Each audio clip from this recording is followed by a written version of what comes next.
그것은 인간이 꿈꾸던 상상의 산물이었습니다.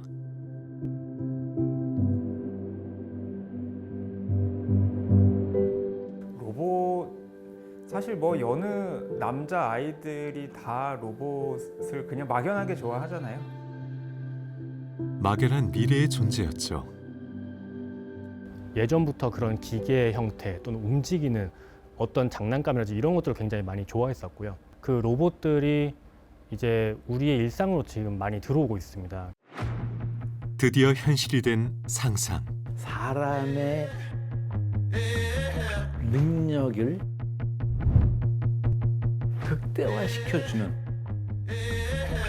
블루오션이다. 모든 생태계의 주도권이 기술에게 넘어가는 상황이라고 생각합니다. 21세기 기술의 총화. 로봇이 가져온 새로운 시대. 공장 밖을 나와서 서비스 로봇이 화두가 되고 있죠. 인간과 함께하기 위해 빠른 속도로 더 똑똑하고 더 섬세하게 진화하고 있는 로봇. 인간과 로봇의 상호작용, 즉 HRI. 물리지능이라고 얘기하죠. 피지컬 인텔리전스라고 얘기하는 분야라고 볼 수 있겠습니다. 그 로봇이 우리의 일상으로 들어왔습니다.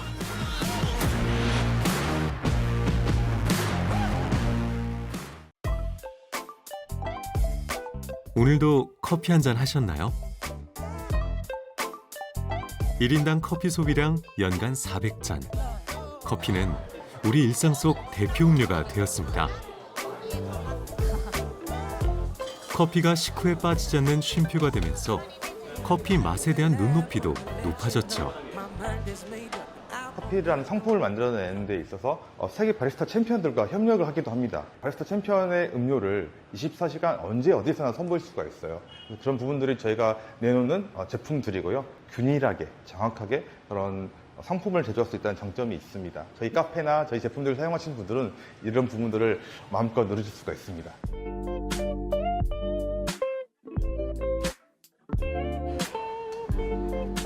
유명 바리스타의 이름을 건 핸드드립.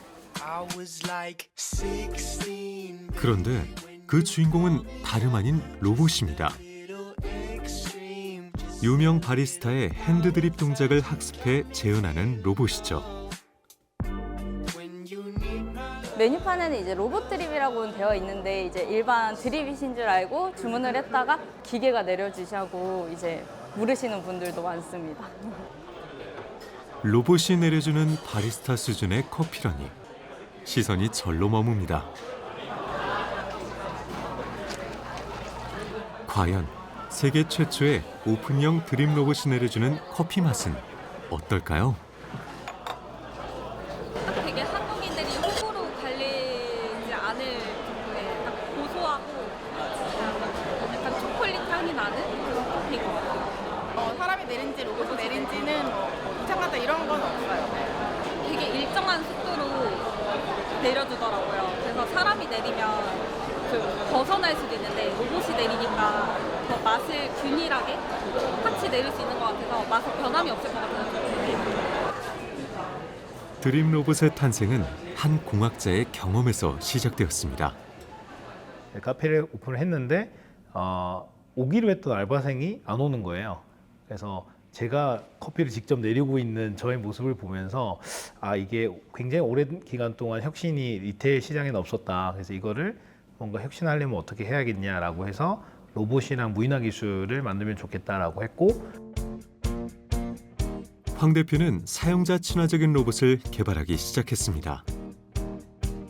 저는 우리 일상에 적용되지 않는 기술은 좋은 기술이 아니라고 생각하거든요. 우리 할머니나 기술을 모르는 우리 어린이들도 이 기술의 어떤 소비를 이제 자연스럽게 할 수 있는 때가 왔을 때 그 기술적 가치가 충분히 크다라고 생각을 하거든요. 지금은 이제 팔이 커피를 만들고 있고 자율주행이 커피를 이동하고 있지만 팔다리가 합쳐지면 이제 그게 휴머노이드가 될 것이고 그 휴머노이드가 우리 일상생활에 들어올 것이고 집안에 들어올 것이라고 생각을 합니다.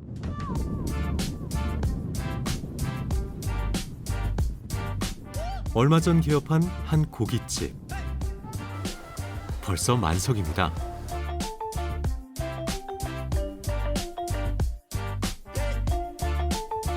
이 집의 대표 메뉴는 돼지고기 석쇠구이.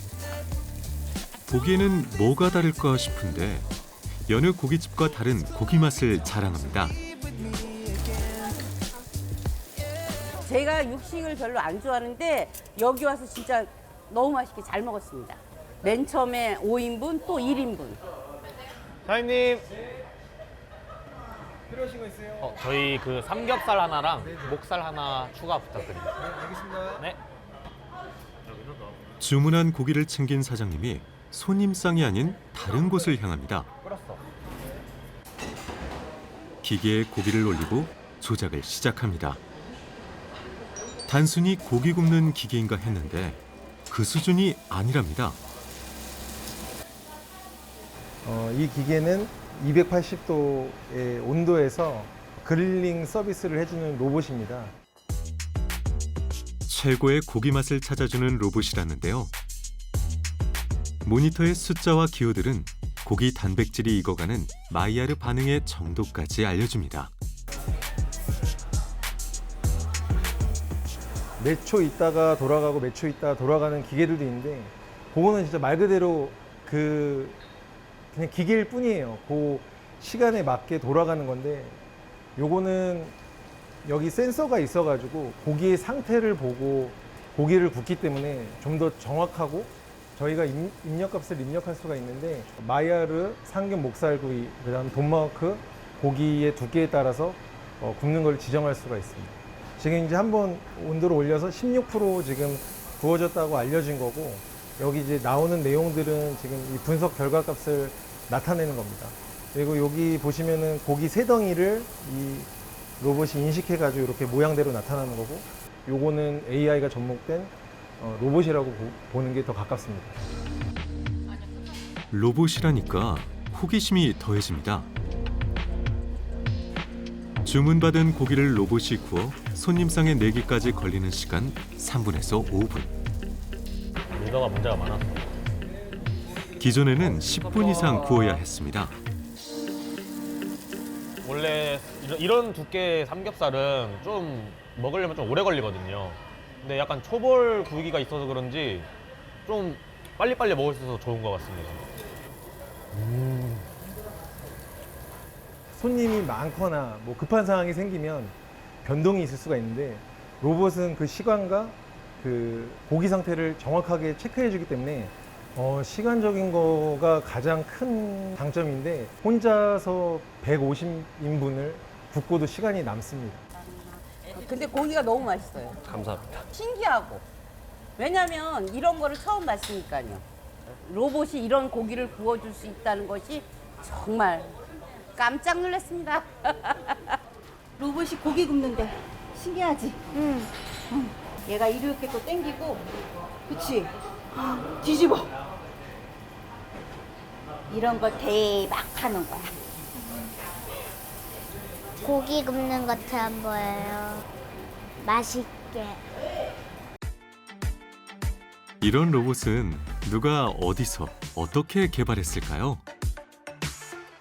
바로 이곳입니다. 자동조리 솔루션을 개발하는 스타트업이죠. 셰프 수준으로 자동 조리하는 AI를 만드는 푸드테크 스타트업입니다. 너무 하고 싶었습니다. 사실 이게 논리적으로 이 회사를 하면 이걸 하면 더 잘 될 것 같아서 이렇게 창업을 했다기보다는 푸드 사이언스 분야 AI 로봇을 결합을 하면 무언가 세상을 바꿀 수 있는 그런 혁신 기술을 만들 수 있지 않을까? 그리고 그런 기대감 때문에 선택을 하게 된 것 같습니다. 그래서 로봇의 고기 맛을 숫자로 변환하는 AI 기술을 접목했습니다. 동일한 시간, 동일한 온도로 조리를 하는 게 아니라 이 분자 센서를 통해서 식재료가 지금 어떻게 구워지고 있는지를 다 분석을 해가지고 그걸 기반으로 해서 최상급의 퀄리티를 항상 일정하게 유지할 수 있는 솔루션이라고 볼 수 있고요. 전체적으로 이 고기가 마이야르 반응이 어느 정도 일어났는지, 그 다음에 어느 정도 탔는지, 그 다음에 육즙 손실이 어느 정도 일어났는지 등을 1000분의 1 단위로 수치화를 하면서 항상 높은 퀄리티의 고기를 일정하게 구워내고 있습니다. 3년 동안 15,000번이 넘는 테스트 끝에 완성한 기술입니다. 일단 조리 AI는 다른 AI와 다르게 데이터 축적이 압도적으로 어려운 분야입니다. 우리가 얼굴 인식을 한다고 했을 때는 사진을 하나 찍을 때마다 데이터가 한 개가 나오지만 조리 AI는 식재료를 사서 실제 조리를 해야 데이터가 한 개가 나옵니다. 그리고 특히 그릴 조리의 경우에는 어떤 부위냐, 그리고 뭐 숙성이 됐냐, 뭐 양념이 있냐 없냐, 그 다음에 뭐 숯을 쓰냐 가스를 쓰냐 이런 거에 따라서 조리 방식이 완전히 달라지거든요. 데이터를 축적하는 초기의 과정이 저희 회사를 만들어내고 가장 힘든 시기였다고 생각을 합니다. 기존에 없던 새로운 분야를 창조해낸 고기 굽는 로봇. 스타트업이기에 가능한 일이었습니다. 무에서 유를 창조하는데 어떤 어려움이 없을까요? 큰 대기업이 할 수 있는 일이 있고 작은 스타트업이 새로 시작할 수 있는 일이 있는데 지금 판이 뒤집어지는 시기에 그 빠른 변화에 적응하기 위해서는 정말 목숨 걸고 이 분야의 새로운 기술을 달성시키는 그런 많은 노력 중에 일부가 사회의 중요한 미래의 성장성도 도모하고 어떻게 보면 사회 주역이 될 수 있는 그러한 역할을 할 것이라고 생각합니다. 대표적인 또 하나의 분야가 의료 로봇입니다. 한 스타트업 사무실. 로봇 수술 시험 준비가 한창입니다. 안쪽으로 모시겠습니다. 네. 오늘 의사가 시험해볼 로봇은 신장 결석을 분쇄해 빼내는 로봇입니다. 네, 안녕하세요. 트레이닝 세션 시작하도록 하겠습니다. 우선 슬레이브 로봇을 환자에게 도킹하는 과정부터 해서요. 내시경을 로봇에 장착을 하시고 신장 안에 들어가서 결석을 레이저로 분쇄하고 바스켓으로 꺼내는 과정, 1년의 과정을 수행해 보도록 하겠습니다. 조금 더요. 쭉 먼저 길이 80cm, 직경 2.8mm의 내시경을 몸 밖에서 요관을 통해 콩팥까지 넣습니다. 네, 내시경 장착하겠습니다. 긴 선처럼 보이지만 움직임이 자유로운 유연 내시경입니다. 그러면 저희는 다른 데서 이 로봇 암의 움직임을 원격 조정할 겁니다. 그리고 이 내시경의 끝은 이 요관 집을 통해서 통과를 해서 이제 요관과 콩팥으로 들어가게 될 겁니다. 네, 됐습니다. 레이저 파이버 장착하겠습니다. 레이저 파이버를 이제 요 내시경 이 채널로 넣는 겁니다. 그래서 이 내시경 끝에 레이저 파이버 끝이 보여야 그 레이저 끝을 결석 앞에 두고 결석을 분쇄할 수 있겠죠. 내시경 로봇 끝에 달린 레이저 광섬유는 신장 안에서 결석을 분쇄하는 역할을 합니다. 그렇지. 로테이션. 절개 없이 로봇 삽입이 끝났습니다. 교수님 콘솔에 자세를 편하신 위치로 세팅하는 걸 알려드리겠습니다. 이 로봇으로 수술하면 기존에 서서 수술하던 것과 달리 더 편한 자세로 정밀한 수술을 할 수 있다고 합니다.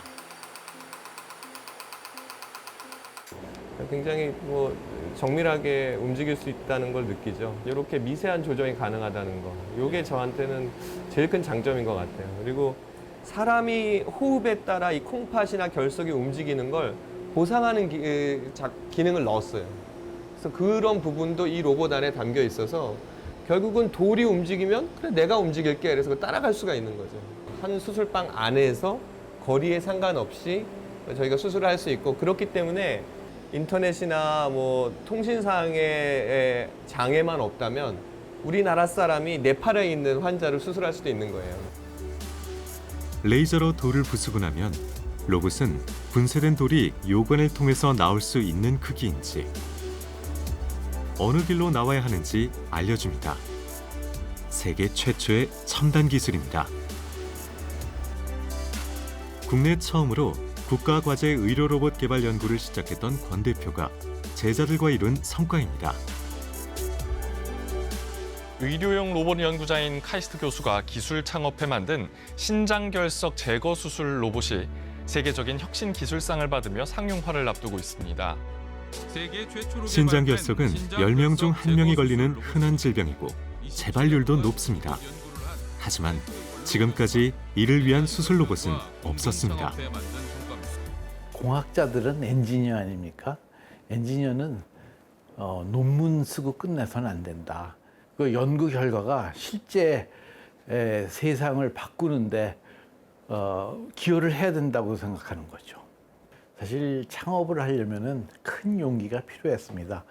그 용기를 갖는데 20년이 넘게 걸린 거죠. 27년 동안 로봇을 연구하며 학생들을 가르쳤던 권 대표는 8명의 제자들과 학내 창업보육센터에서 창업했습니다. 사실 처음에 시작할 때가 제일 어렵습니다. 사실 아무것도 없는데 투자도 못 받고 근데 뭔가 만들어야 되고 발전은 있어야 되지 않습니까? 그 처음에는 월급도 저도 월급 안 받았고 우리 학생들도 다 학생 연구원으로 월급 받고 살았고 저는 스타트업은 할 수 있다라고 생각하는 사람들이 모여서 모르는 거를 배워서 하나씩 해가는 겁니다. 창업에서 상용화까지 세계적인 의료기기 회사도 10년 이상 걸리는 개발을 6년 만에 해낸 권 대표와 제자들. 오늘도 세상에 없는 의료 로봇 개발에 여념이 없습니다. 저의 박사 시절 지도 교수님이셨습니다. 원래는 교수님이었다가 지금은 대표님. 예, 맞습니다. 그때는 우리가 어떤 연구를 하면 좋을까, 어떤 게 세상에 없던 건가까지만 생각을 했었는데 요즘은 실제 시장은 어떻고 시장에서 필요로 하는 게 무엇이고 거기에 우리가 어떻게 원가까지 맞춰가며 만들 것인가에 대한 좀 더 다양한 영역을 함께 고민하게 되어서 더 고민의 폭은 넓어졌지만 재밌어지는 것 같습니다. 목표는 더 안전하고 손쉬운 수술 로봇을 만드는 것입니다. 이렇게 작으면서도 이렇게 유연하게 휘면서도 힘이 있는 이 조인트가 우리한테 쓸모가 있습니다. 현재는 차세대 유연내시경 수술 로봇을 개발 중입니다. 사람 몸속에 있는 관을 통해서 수술하는 유연내시경 수술 로봇의 도구입니다. 수술 도구입니다. 근데 이 수술 도구가 전부 다 이렇게 막대기 같이 뻣뻣한데 이거는 이렇게 유연하게 휠 수가 있어요.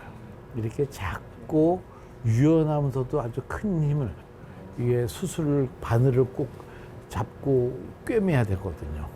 이런 도구 개발하는 건 쉽지가 않습니다. 사제지간이 의기투합해 개발한 세계 최초의 기술. 하지만 로봇을 완성한 후에도 넘어야 할 산이 많았습니다. 의료기기 산업을 하려면은 실탄이 많이 필요하다. 우리는 돈을 많이 투자를 해야 됩니다. 그래서 적게 투자를 받으면 우리가 원하는 고을까지 정해진 시간을 못 갑니다. 그래서 그때 한 300억 정도가 모였는데요. 프로토타입부터 시작해서 실제 의료기기까지 만드는데 5년 걸렸고요. 전기 기계적 안정성 테스트 해야 됩니다. 그다음에 아까 얘기하신 전자파 인증도 받아야 됩니다. 생화학적 테스트도 해야 됩니다. 그다음에 독성 테스트도 다 해야 됩니다. 멸균 테스트도 다 해야 됩니다. 동물 실험, 임상 실험, 그 후에 또 보험 코드를 받아야 됩니다. 그래서 이제 병원에서 수술을 시작할 수가 있는 거죠. 그게 6년 걸렸습니다.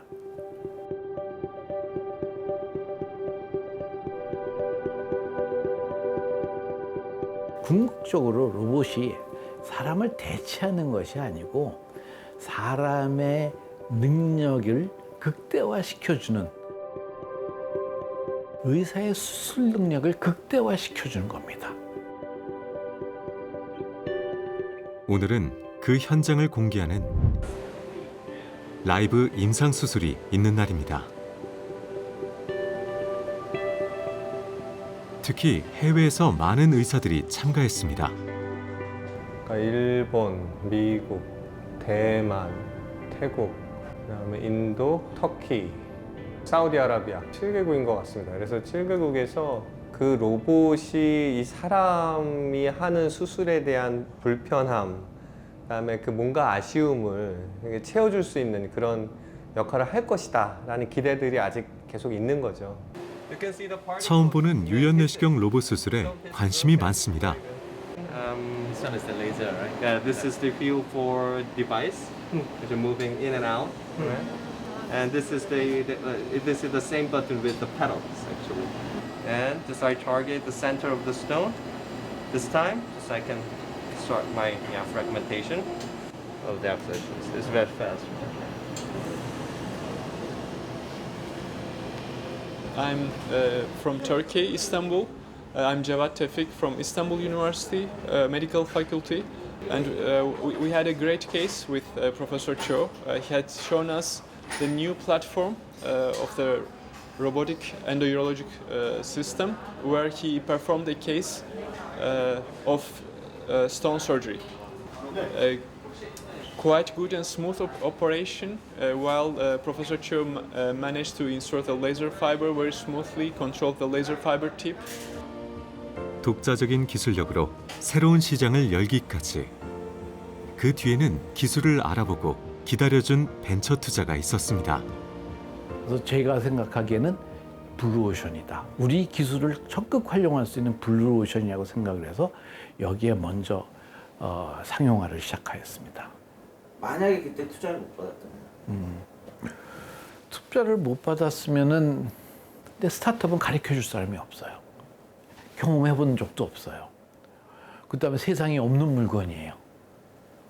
그래서 이거 어렵다 못한다 그러면 못하는 겁니다. 아무리 시도를 하고 싶어도 투자를 받지 못하면 시도를 할 수 없기 때문에 어떻게 투자하느냐는 정말 중요한 문제가 아닐 수 없는데요. 기술을 선점하지 못하면 도태될 가능성이 훨씬 더 높습니다. 현재 우리나라 로봇 산업은 매년 3% 이상 성장하며 시장 규모 5조 원을 넘어섰습니다. 기술이 이끈 성장입니다. 이 로봇이라는 거는 단순한 기술이 아니라 융합 기술입니다. 모든 분야에 다 연결고리가 돼 있어요.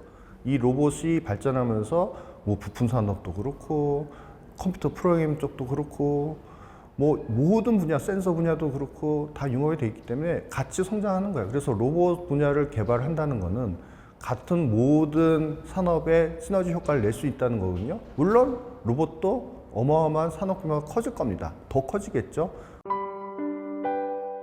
로봇은 일상의 편리함을 넘어 삶을 일으켜 세우는 존재가 되기도 합니다. 24살의 청년 나경수 씨. 경수 씨의 몸이 처음부터 이렇게 불편했던 것은 아닙니다. 초등학교 시절 원인 모를 하체마비와 변형이 시작되더니 증상이 점점 심해졌습니다. 원인도 모르고 잘 걷고 있다가 갑자기 내 몸이 변화한 것을 보고 많이 상처도 많이 받고 주변에서도 막 저런 사람이랑 다니지 마라. 이렇게 저 사람은 되게 좀비같이 걷는다.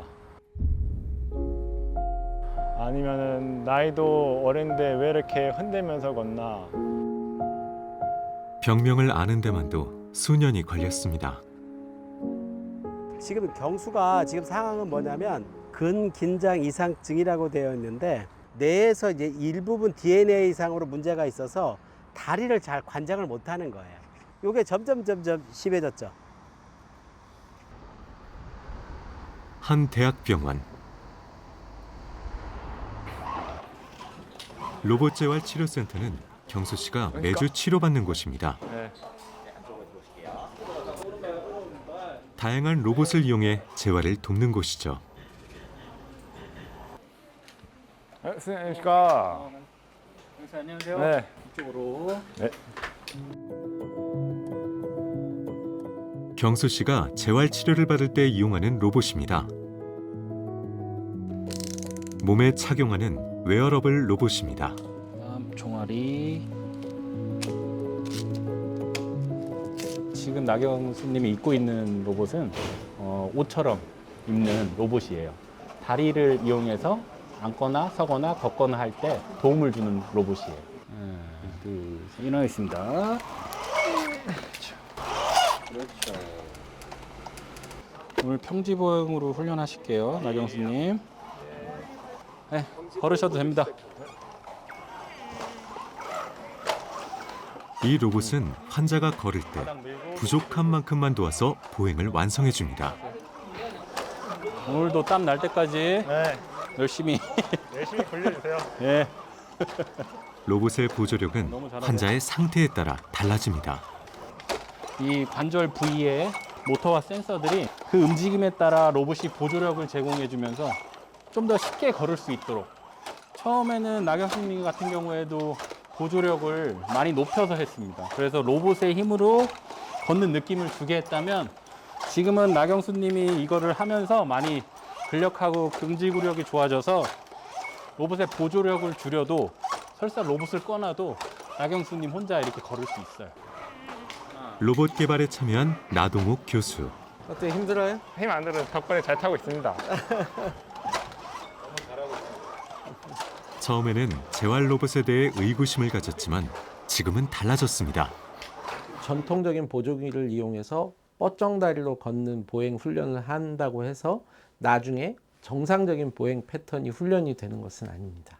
로봇의 보조를 받아서 필요할 때 필요한 만큼의 힘만 로봇이 도와주게 되면 마비가 있는 환자도 정상 보행에 가까운 그 형태의 보행을 할 수 있기 때문에 그런 자세를 훈련할 수 있게 되는 부분이 있습니다.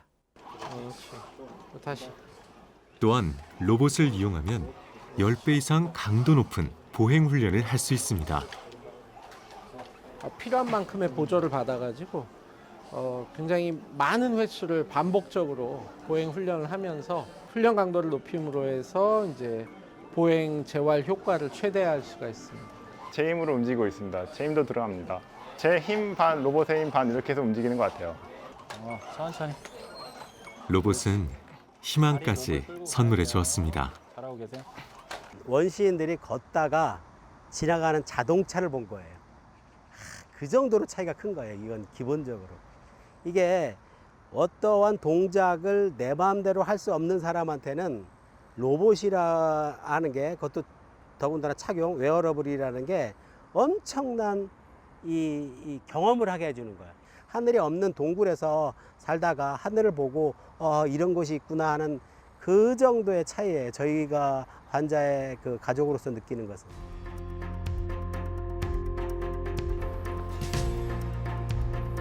재활치료 로봇을 만든 로봇 회사입니다. 웨어러블 로봇을 전문으로 만드는 회사로 최근에는 일상생활에서 활용할 수 있는 로봇을 개발 중입니다. 바야흐로 병원이 아니라 일상에서 이 웨어러블 로봇을 찾는 분들이 상당히 많아져서 이제 드디어 일상생활의 보조를 위한 슈트 브랜드를 이제 저희가 제품화를 하기 위해서 이제 막바지 작업에 있습니다. 지금 계단 올라갈 때 보조력 다른 거 들어가는 거 아니죠? 네, 제대로 들어가긴 합니다. 네. 로봇이 어떻게 도와준다는 걸까요? 지금 이렇게 보면 이거는 이분이 다리를 움직인 건지 아니면 뭐 보조가 제대로 된 건지 알기가 어렵잖아요. 사실은 분리를 해서 제가 제 손이 이분의 다리다 생각하고 약간만 움직여주면 이런 식으로 이 축을 이렇게 올려주기 때문에 우리 허벅지를 들어 올릴 수 있는 힘을 제공을 하는 거죠. 아, 왼발이 나가는구나, 오른발이 나가는구나, 왼발이 떨어지는구나, 오른발이 떨어지는구나를 다 판단해서 보행에 적절하게 다 도움을 주게 됩니다. 인간 행동 의도 파악 기술입니다. 이제는 이 작은 모터와 그 옆에 달라붙는 회로에 다 내장이 됩니다. 그 백팩 안에 들어있던 커다란 컴퓨터가 사라질 수 있었던 그런 발전이 있습니다. 2016년 세계 로봇 사이베슬론 대회에서 동메달을 따면서 기술력을 인정받은 공경철 대표는 이듬해 스타트업을 창업하고 2020년 금메달을 거머쥐었습니다. 아이언맨은 저의 가장 친한 친구이자 가장 미운 친구인데요. 왜냐하면 제가 어디 가서 세미나를 하거나 발표를 할 때마다 항상 비교당하는 게 아이언맨이라서 네, 아직은 저희가 날아가지는 못합니다만 네, 평지를 걷거나 뛸 때 아니면 오르막을 오르거나 내릴 때 그런 정도의 동작에서는 뭐 아이언맨이 하는 거 충분히 한다고 생각합니다. 네. 저기 한번 올라가시죠. 세계 최고의 기술을 가지고 창업했지만 연구는 시작일 뿐 상용화의 길은 멀고 험했습니다. 하나의 기업이 성장하는 데에는 이제 기술이 필요하고 그 다음에 사람이 또 필요하죠. 그 다음에 시스템이 필요하거든요. 마지막으로 돈이 필요하죠.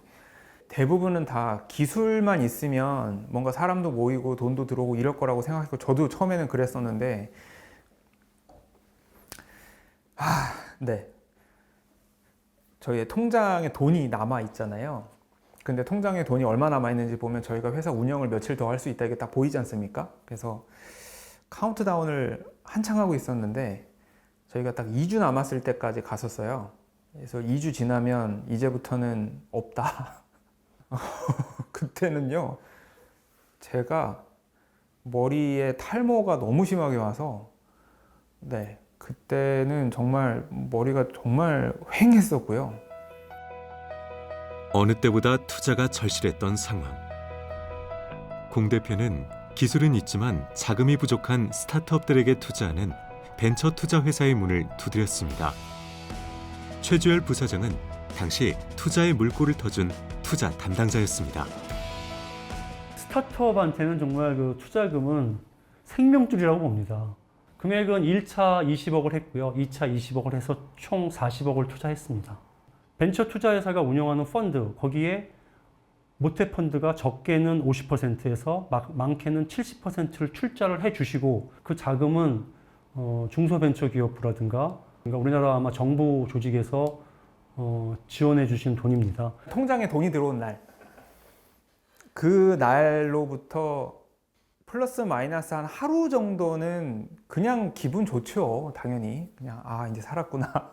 사실 그 하루 이틀을 딱 지나고 나면 부담감 내지는 뭐 책임감 이런 것들이 훨씬 더 크게 다가왔던 것 같습니다. 덕분에 상용화에 성공했습니다. 마중물 역할을 한 모태펀드의 도움이 컸습니다. 모태펀드는 직접 기업에 투자하는 펀드가 아니고 민간 벤처 캐피탈이 운영하는 자펀드에 출자를 하는 모펀드라고 생각하시면 됩니다. 중기부나 문체부 등 정부의 10개 부처가 출자에 참여를 하고 있고요. 정부가 출자한 모태펀드는 민간 출자자들의 출자금을 더해 모태출자펀드로 조성됩니다. 이 돈을 민간 벤처 캐피탈이 중소벤처기업에 투자합니다. 자금이 필요한 중소벤처기업들은 IR을 통해 벤처 캐피탈사에 기술을 소개하고 심사를 거쳐 투자를 받게 됩니다. 중요한 거는 업체 발굴인데요. 패러다임을 바꿀 수 있는 혁신적인 어떤 사업 모델. 두 번째 저희가 투자할 때 보는 중요한 기준은 글로벌 경쟁력과 확장성입니다. 중요한 거는 결국 창업자와 창업팀들이라고 생각합니다. 그 팀들이 어떠한 역량을 가지고 있고 어떠한 비전을 가지고 있고 또 사업을 어떻게 끌고 갈 수 있는지. 스타트업이나 이제 작은 회사들이 실질적인 성과를 낼 때까지는 상당히 긴 시간이 필요합니다. 그래서 저희가 펀드가 설정되어 있는 게 보통 이제 한 7년에서 8년 정도 설정이 되어 있는데 그 기간 동안은 회사가 계속 헛스를 하고 도전하고 실패하고 다시 도전하고 이런 기회들이 주어지는 거라고 저는 이해를 하거든요. 한 로봇 스타트업 대표인 엄윤설 씨. 얼마 전 첫 투자 유치에 성공하면서 기술 개발에 박차를 가하고 있습니다. 안녕 에이미. 안녕하세요. 저는 에이미입니다. 이 회사는 일상에서 사람과 소통하는 로봇을 개발합니다. 안녕. 저는 아트 전공자예요. 그리고 제가 원래 했었던 거는 키네틱 아트라고 해서 움직이는 미술 작품을 전공으로 했었고 그리고 동시에 제가 로봇 디자인을 꽤 오랫동안 했습니다. 근데 현재는 인간과 로봇의 상호작용, 즉 HRI, 휴먼 로봇 인터랙션이라는 분야를 연구하고 있는 연구자이기도 합니다. HRI는 로봇의 새로운 패러다임을 이끄는 분야지만 그동안에는 시장성이 부족하다는 이유로 투자받기가 어려웠습니다. 엄 대표 역시 창업 6년 만에 첫 투자 유치입니다. 저희가 2024년도 5월 달에 첫 투자 시드 라운드를 돌았고 그 투자를 받았습니다. 35억 정도를 투자 유치를 했고요. 25년도에 다음 라운드를 생각을 하고 있는데 저희는 100억 이상 생각하고 있습니다. 이 반려로봇은 시작일 뿐입니다. 사실 이 친구는 인간의 언어를 말을 하는 게 아니라 로봇의 소리를 내서 그걸 가지고 사람이랑 상호작용을 하는데, 강아지나 고양이도 보면 인간의 언어를 하는 게 아니어도 걔네들이랑 얼마든지 소통을 하잖아요. 네, 저희는 그렇게 HRI 요소에 좀 집중을 해서 로봇을 좀 개발하는 편입니다. 이게 무작위로 나오게 저희가 세팅을 해놓거든요.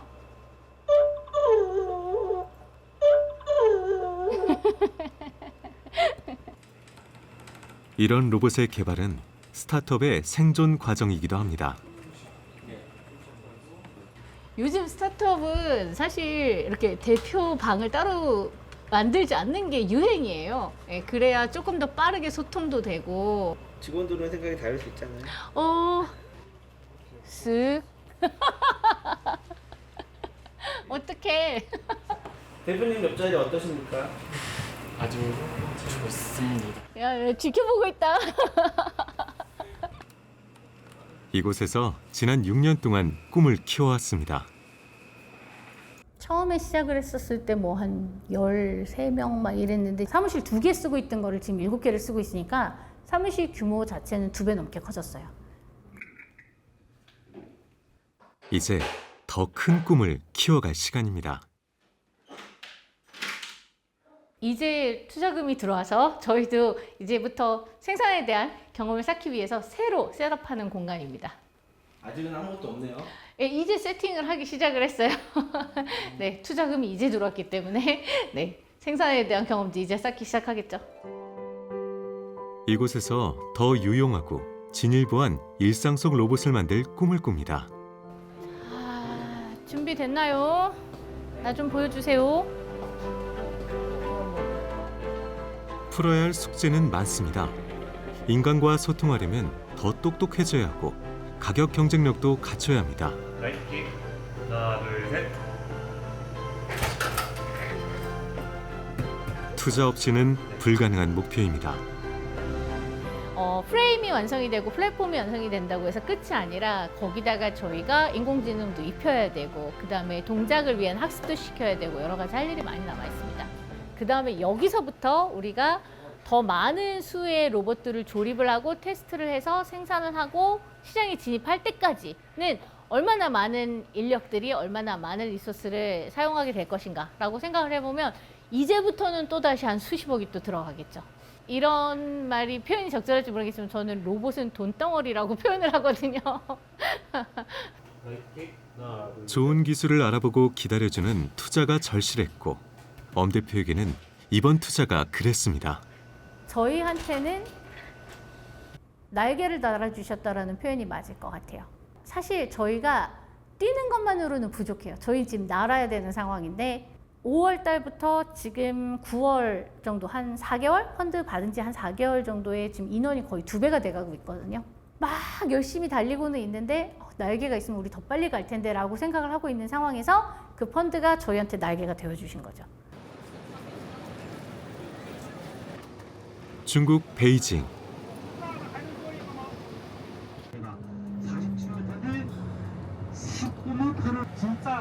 한국의 로봇 스타트업계 사람들 사이에 이윤행 대표도 보입니다.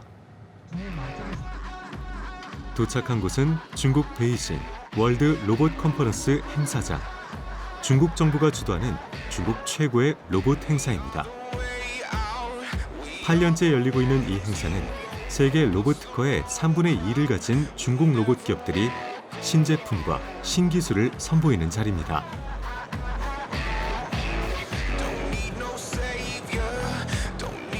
때문에 로봇의 최신 트렌드 확인은 물론 전 세계 관련 전문가들을 만나 비즈니스 기회를 만들 수 있는 자리이기도 합니다.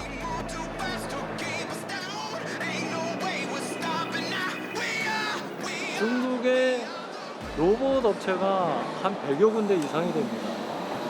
상당히 실력도 우월합니다. 그리고 또 가격에 쫓아갈 수 없습니다.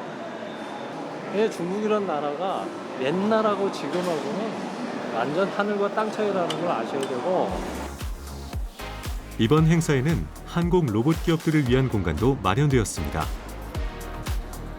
로봇의 핵심 부품을 개발한 이 대표는 세계 최대 로봇 시장인 중국 시장을 타진하기 위해 참여했습니다.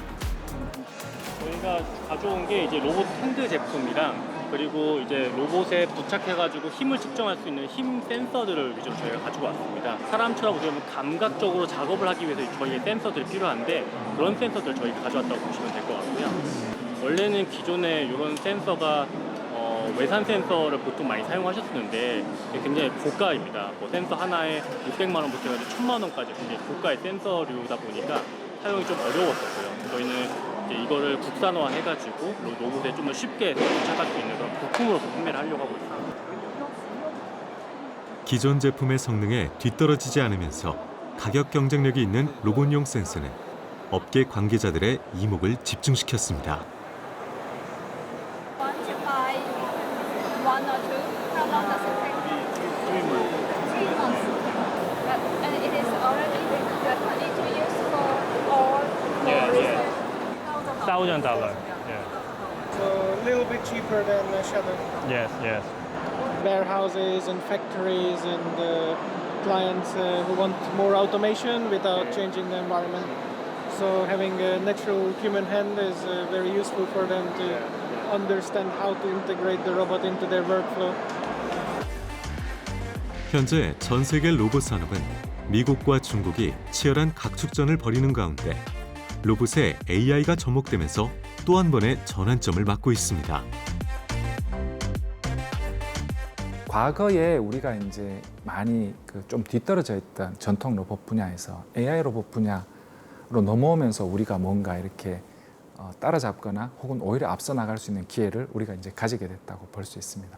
이것들이 거저 주어지지 않죠. 중국과 미국에 대적할 수 있을 만한 우리의 그 능력치를 키울 수 있도록 국가가 정책적으로 집중적인 투자를 하는 것이 매우 중요할 것이다. 이렇게 생각합니다.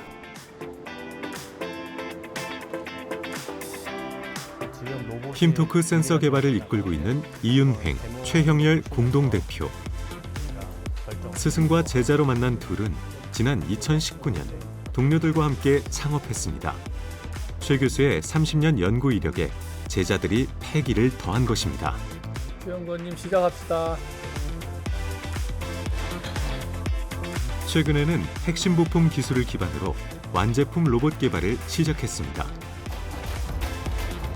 서비스 로봇들 또는 다양한 로봇들이 저희의 부품들을 탑재해가지고 이제 로봇들이 이제 개발될 텐데 저희가 목표로 하는 것은 정말 사람의 작업 어떻게 보면 사람이 이 감각적으로 해왔던 작업들을 이제 로봇을 통해 가지고 자동화하는 것까지 목표를 조금 하고 있고요. 이번 개발이 성공하면 지금까지 자동화가 어려웠던 공정도 가능해집니다. 실제 저기 가운데 보시면은 그 네모나게 되어 있는 데가 실제로 이 열화상 카메라를 통해 가지고 측정하고 있는 카메라입니다. 인간과 함께할 로봇이다 보니 안전 문제가 화두입니다. 그 인간의 오감과 관련되는 보기도 하고 또 다가오는 것도 저희들이 센싱을 하고 또 부딪혔을 때 힘이 어느 정도 부딪혔는지 이런 다양한 감각들을 전부 종합을 해서 물리지능이라고 얘기하죠. 피지컬 인텔리전스라고 얘기하는 로봇 자체가 그 물체와 혹은 뭐 환경과의 이런 관계에 의해서 나오는 힘들을 센싱을 해서 적절하게 힘을 조절을 하고 인간과의 그 물리적인 접촉을 했을 때 어떻게 로봇이 동작을 하느냐가 굉장히 중요한 이슈가 되겠죠. 인간과 같은 공간에 있을 로봇이야말로 힘 조절이 관건인 만큼 힘토크 센서의 역할이 더욱 중요합니다. 그래서 두부도 옮길 수 있는 섬세한 센서까지 개발했습니다. 피자를 굽는다든지 뭐 이런 거를 하는 일들을 요새 로봇이 많이 하잖아요. 중간에 로봇이 피자를 옮기는데 뭐가 부딪힌다라고 얘기하면은 로봇은 굉장히 유연하게 부딪혔을 경우에라도 굉장히 말랑말랑하게 대응을 할 수 있는 것이고 또 가정에 들어와서도 그렇습니다. 인간과의 이렇게 접촉을 했을 때 굉장히 부드러운 반응을 할 수가 있는 것이고. 지난 5년 동안의 연구와 개발, 45억 원의 벤처 투자가 만들어낸 성과입니다. 이 토크 센서를 탑재하게 되면은 기존의 협동 로봇보다 훨씬 더 민감한 충돌력을 측정을 해가지고 이때 사람이 충돌하게 되면은 굉장히 가볍게 멈추게 됩니다. 사람한테 상해를 입히기 전에 멈추는 그런 기능들을 구현이 가능합니다. 부딪혔을 때 아프지 않아요? 네, 아프지 않습니다. 굉장히 가볍게 멈출 수가 있고요. 굉장히 민감한 충돌을 이제 보시는 것처럼 감지를 하게 됩니다. 센서가 없는 경우는 측정이 안 되는 걸 볼 수가 있고요. 굉장히 큰 힘을 줘야지만 측정이 되다 보니까 사람한테는 거의 두들겨 맞는 수준이 되어야지만 측정을 하고 멈출 수가 있습니다. 이렇게 들어가 있다고 보시면 될 것 같습니다. 덕분에 우리는 진일보한 로봇을 일상에서도 만날 수 있게 되었습니다. 그것은 우리에게 곧 다가올 미래이기도 합니다. 로봇이 더 많은 작업들을 인간과 이제 함께 하게 될 텐데 그때 로봇이 사람과 안전하게 공존할 수 있는 실제로 우리 생활에 들어오고 또는 이 로봇이 내가 만든 로봇이 그런 작업들을 해주고 사람들에게 도움이 되는 일들을 하면은 얼마나 좋을까 그런 생각을 했었던 것 같습니다. 인간을 닮아가며 빠르게 일상 속에 자리 잡기 시작한 로봇. 그 최전선에는 로봇과 함께하는 더 멋진 일상을 꿈꾸는 스타트업들이 있고 이들은 더 큰 변화를 준비하고 있습니다. 또 농경 시대에서 산업혁명을 통해서 공업화 시대로 넘어왔죠. 그것도 우리의 삶을 굉장히 많이 바꾸어 나왔을 겁니다. 충격파가 굉장히 컸을 거예요. 근데 이 공업화의 시대에서 이제 로봇의 시대로 넘어가면 속도도 우리가 경험해보지 못했을 정도로 엄청나게 빠를 것이고요. 우리가 어쨌든 경험해보지 못했던 형태의 굉장히 큰 변화들이 우리 삶 속에 찾아오지 않을까 그렇게 생각을 합니다. 로봇이 점점 사람과 공존할 수 있는 시대가 올 것이다. 자, 사람과 공존을 하면 결국은 그 산업이 어마어마하게 커질 것이고 거기에서 필요한 기술을 연구하고 개발하고 플러스 운용하고 설치해주고 관리하는 그런 인력까지 폭발적으로 늘어나는 거죠. 우리는 그거를 대비해야 됩니다. 거부할 수 없는 거대한 물결로 우리의 일상을 바꾸고 있는 로봇. 로봇 시대는 이미 시작되었습니다.